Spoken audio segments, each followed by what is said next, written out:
Now, I know who you are, but I guess it's probably worthwhile for you to introduce both of yourselves briefly, and equally, hopefully you heard some of the things I was saying, but in particular on data analytics, maybe give a few sort of outline thoughts on how you see the role and structure of that area. Yeah, so hello everyone. My name is Marcin Szczuka. I'm a principal with Bain in Warsaw, where I work mainly in performance improvement in various industries, but very much also in financial services, both banks and insurance. So as we see, big data and revolution, there is very interesting aspect to that, because it all started a pretty long time ago. All the technology, all the mathematical ideas behind, how to explore insights from big data were developed 50, 70 years ago. There was this big gap between what was achievable that time. We didn't have computational power. We also didn't have enough good quality data. Now with all the sensors, with all the connectivity, we are able to get a lot of data and mine it using those algorithms, computational power. So what we can observe is that companies are still struggling to find good use cases for those big data solutions. What we can see is that probably the best use cases are still around the corner, but what we can see, companies are more and more using big data to first decrease costs. We did a study with Google 2 years ago in Germany and found out that using of big data, for example, in insurance, can reduce the cost of several processes by 25%, for example. So that's a significant impact on the bottom line. In the same time, we did very nice cases in consumer or customer service quality, or improving customer service.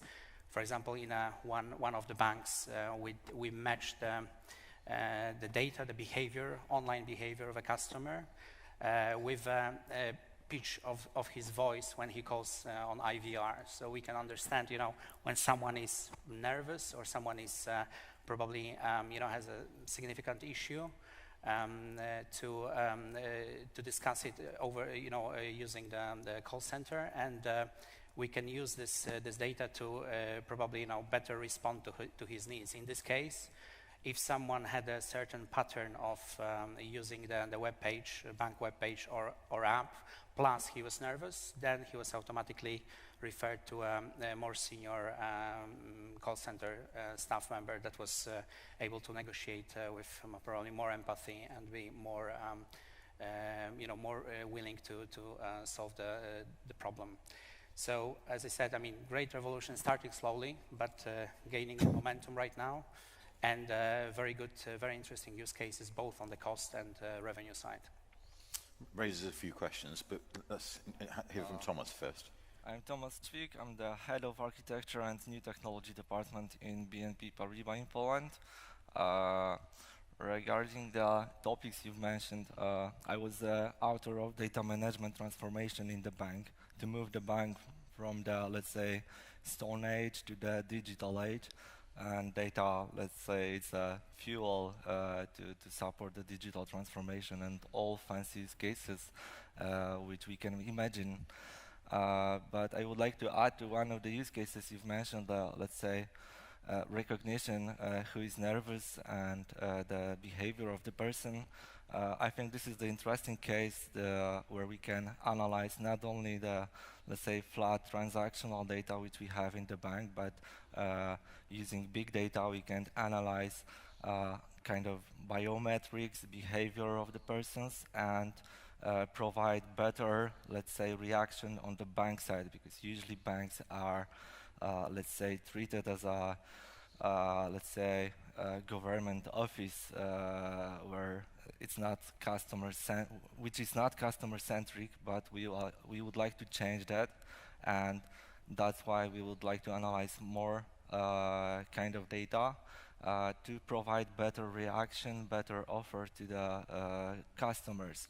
And One of the use cases I think that will grow using that kind of data is kind of dynamic offer, dynamic pricing, which is happening right now in insurance, where you have insurance dependent on how you drive, how you accelerate, etc. So I think that the future in banking, one of the probable, let's say, use cases is dynamic pricing, for example, for the credits, for the mortgages, dependent on how you behavior and what can you, let's say, how safe you are for the bank.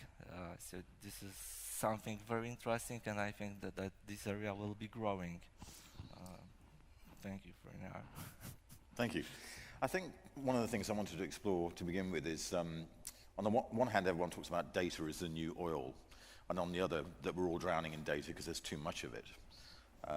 There's a statistic I saw recently that says that we're uploading something like 60 terabytes or 60,000 gigabytes of data to the internet every second. It's huge amounts of data. And yet, on the other hand, one of the analyst firms, Forrester, says that most companies, not banks, but most companies in general, only tag about 3% of the data they have in the business and only analyze 0.5%.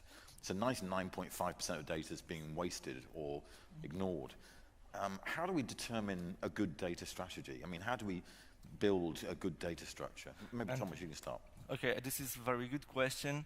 And what I see from, let's say, from BNP perspective, where we were beginning the data management transformation, big data was one of the, let's say, pillar of that transformation, is that, let's say, big data is on a hype. Everybody wants to have big data, big organization invests in a big cluster. At the beginning, they are building, let's say, petabyte of the storage cluster without the idea how to use the data. So they build a cluster, they gather the data, as you mentioned. At the end, they are not using, they don't know how to use it, what to do with that data. So the very important factor at the beginning, before you will start your journey with big data, is to know what we want to achieve, to have kind of use cases, the business use cases, what we would like to do, and then to get the data which we require for fill that use cases, and that way allow us to, let's say, earn money or support business using the technology, because otherwise we will provide the technology, but we don't know how to use that. I also see that even in the bank, let's say, we are transforming right now, but what I see is the transformation also for the people.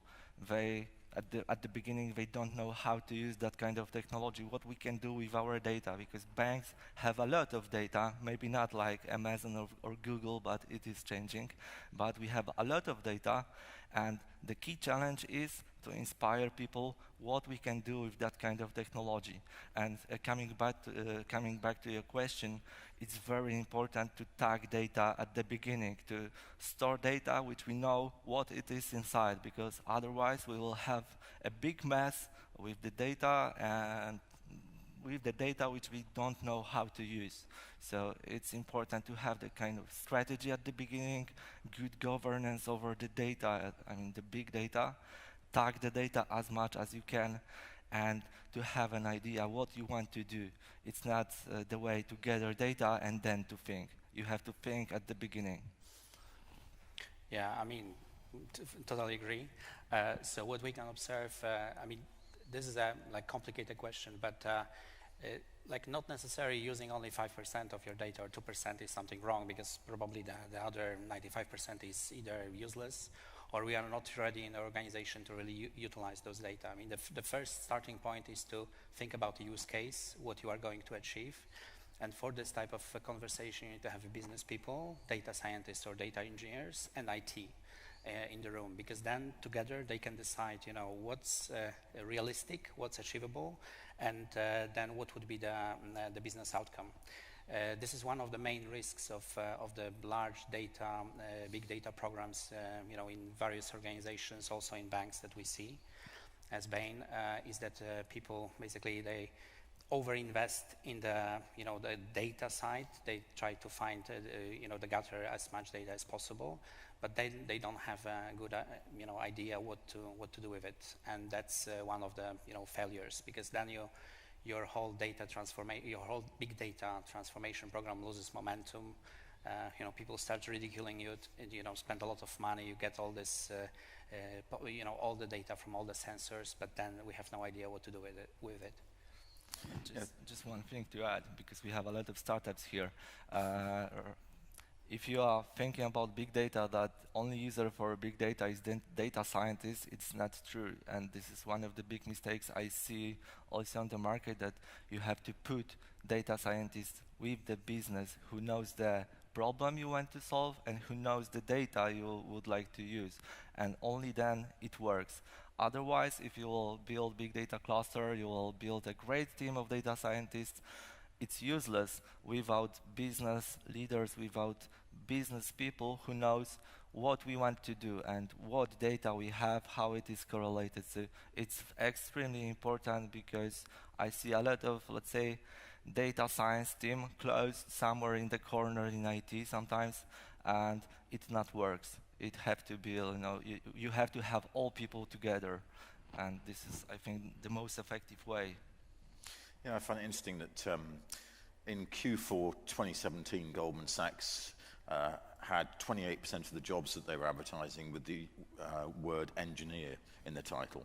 And data scientists, data engineers is a critical part of what the banks that are getting digital are hiring and doing. And right now, what's interesting is I do a lot of debates around Payment Services Directive 2, PSD2, and the fact that open APIs now, by a regulatory mandate, have to be implemented, so banks must share data with third parties. There's a rumour that PSD3 will be forcing third parties to share their data with banks. What do you think will happen as more data is being shared? I mean, the owner of the data is the customer. So what do you think the customer will want to do with their data and tell the banks to do with their data? And it relates to the question on slide over here, over the next 5 years, what do you think will be happening with data sharing, data usage and customer rights? Marcin, maybe you can kick off on that one. Yeah, I mean, so surprisingly, I mean, people, especially younger generation, is more and more open to sharing data. Of course, there are some aspects like medical records that they are not going to share, but things about behavior, buying patterns are like more widely shared, and so this I think this will be the direction we're going to have. But then again, the question is, what can you do with all the data? Even if you have a very good personal data, are you really able to monetize it, right? Not to really have a competitive advantage using this. Of course, PSD2, PSD3, the idea that it's very transparent. Your financial history is very transparent. Of course, it gives a competitive advantage to the company that can use that. But again, I mean, we see some areas where big data machine learning will develop in the next 5 years. And I think one of those will be further improvement in picture recognition, right? So whenever there will be more pictures available, more images available for algorithms to analyze, you can use that clearly to build some new products, new offerings. So, but then in some other areas, probably big data will not. We will need much more time to develop algorithms that will be more, can replace human empathy, for example. That's, I think that's much longer than the next 5-10 years. Tomasz, do you see some interesting things from open APIs and data sharing? I agree with my colleague that in 5 more, maybe 10 years, due to increasing hype of deep learning, machine learning with, for instance, recognizing the emotion, the behavior of people. What we see right now is, let's say, disabling empathy in people. Sometimes we have many use cases in call center where we can recognize the emotion which our clients have, and then address let's say maybe more senior person to the talk to the customer, and maybe address manager to negotiate. We were talking on the backstage about that kind of use case, but I think that the most important thing in the coming years is the privacy, because you ask what customer want to achieve and what customer want to us to do with the data. And at the beginning, before we will do anything with the data, what we see and also what Gartners see is that the privacy will be the, let's say, more and more important thing. I was talking with one guy he was working for Uber, now he's working for Accenture. He's the specialist of monetization of data, because, okay, we have a lot of data, and we have very, very good visionaries what we can do with that data, but we are also asking, let's say, the market, what are the best approach to monetize the data. But the biggest problem is, for instance, GDPR. We need the content from the client to use the data we need. And we asked that guy, what is the easiest way, let's say, to monetize data, to have more data? And the answer is just to have the content from the client. And this is the simplest way to, let's say, go through GDPR regulation. And client will not give us the content without kind of added value. Why he have to give us the content to use the data if he will not receive anything, from the bank? So I think that also the banking we are talking about is, on every minute here, the banking, the financial industry will change. So I think that change will be very, very disrupting. What we see, for instance, Revolut is changing the market, and what we see also, it's the direction of Amazon, for instance, where the banks will become kind of the platform, kind of the managers of the relation with the client. We will open the platform. We have PSD2, we probably will have PSD3. We will have, and we will share more data, and the direction, one of the directions it might develop is kind of providing the platform where all the, let's say, great ideas from startup can rise and can provide the offer to the client. But what I see is that some of the banks want to keep the relation under control, the relation with the client. We will give you the client, we will give you as our data, but we want to, let's say, control the relation. What you can achieve is to provide your product to our clients. And let's say going next step, it might be, let's say, kind of ecosystem where there is no one bank who managing the relation. It's kind of ecosystem of several banks and several providers, and we can't control how it will grow. It will be like, let's say, like nature. We can't control, let's say, the nature. It will evolve, but we don't know right now how it will evolve. But for sure, banks will change, and it will be not simple account, deposits, credit. The most dynamic area will be additional products which we can deliver to the client using his data. Marcin, answer this question first, because you've probably seen more companies than Tomasz in terms of the challenges that they're facing. And I used to work with a data analytics company, and we talked about enterprise data architecture, single view of the customer. And invariably, the projects often failed, to be honest, because so much data was in fragmented legacy system structures, but equally, so much data was held by business owners within each line of business who didn't want to share it with the other lines of business because of their compensation models.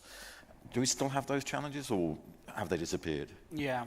So as I said, I mean, the biggest challenge is the lack of use case. But then if we have those use cases, what we can see is quite often the companies are too ambitious.